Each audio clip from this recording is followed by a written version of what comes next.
क्या ऐसा नहीं होता कि लोगों का जो क्लेम है वो आधा 25% इस तरीके से सेटल हो, जो कहानी अक्सर सामने आती है या जो इस सर्वे में निकलकर सामने आई है? वास्तविक स्थिति क्या है रेखा जी? आप कंज्यूमर्स के लिए काम करती हैं, आपका एक्सपीरियंस क्या कहता है? हेल्थ इंश्योरेंस को लेकर कंज्यूमर्स में किस तरीके की डिससेटिस्फैक्शन अगर हम बात करें तो है? नमस्कार।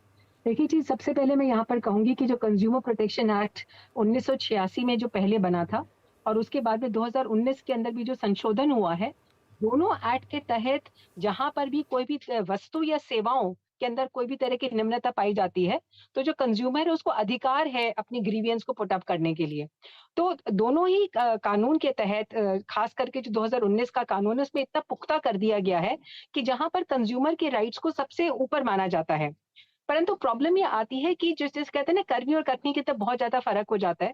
और जो इंश्योरेंस कंपनी के अंदर जो एज़ अ लॉयर अगर मैं बात करूँ, तो पिछले 37 साल के एक्सपीरियंस के अंदर मैं यही कह सकती हूँ कि जो मैंने देखा है कि जो इंश्योरेंस कंपनीज़ हैं वो डिनायल मोड के अंदर होती हैं कि किस तरीके से जो क्लेम को रिपुडिएट किया जाए।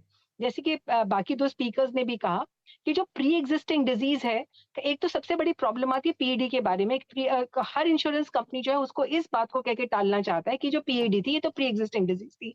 दूसरा, क्या वो हॉस्पिटल कवर्ड था कि नहीं था, वो एलिजिबल था कि नहीं था, क्या-क्या चीज़ें हैं जो कंज्यूमेबल्स के अंदर आती हैं, कितना कवर्ड है, कितना नहीं है, वगैरह-वगैरह।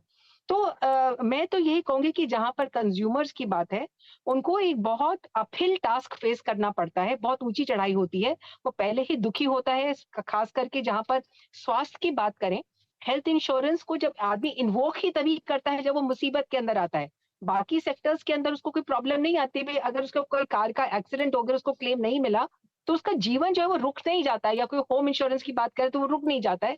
पर जहाँ पर हेल्थ की जो बात आती है, खास करके अंदर अगर कोई पेशेंट है, उसका बहुत ज़्यादा पैसा लग चुका है अपने मेडिकल ट्रीटमेंट के अंदर, तो जो एक ही जो आउटसोर्स हो जाता है, जो इंश्योरेंस कंपनीज़ जो है अपने काम को आउटसोर्स कर देती हैं, शायद एक प्रॉब्लम वहाँ पर भी आती है जहाँ पर इंश्योरेंस कंपनी और जो इंश्योर्ड व्यक्ति है, उनके बीच में एक डायरेक्ट कनेक्शन नहीं होता है।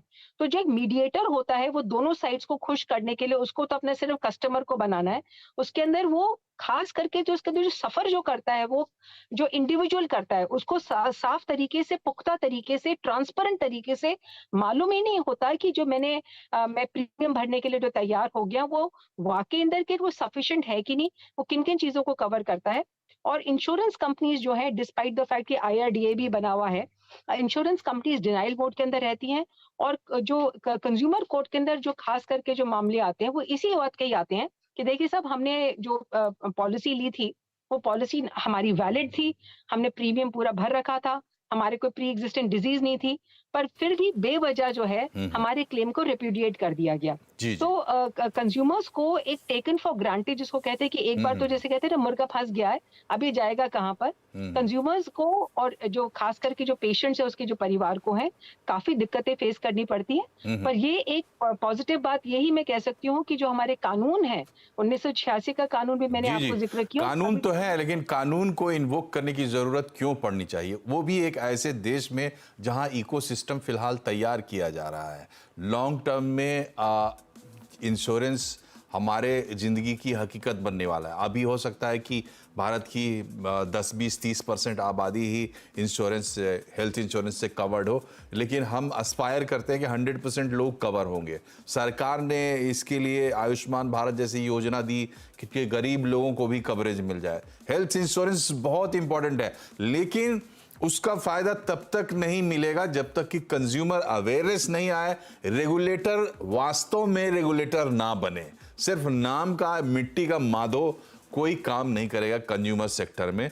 तो हम अपने मेहमानों से सजेशंस मांगेंगे इस इकोसिस्टम को मजबूत करने के लिए, कस्टमर सेंट्रिक बनाने के लिए क्या किया जा सकता है। एक छोटे से ब्रेक के बाद बने रहिए हमारे साथ।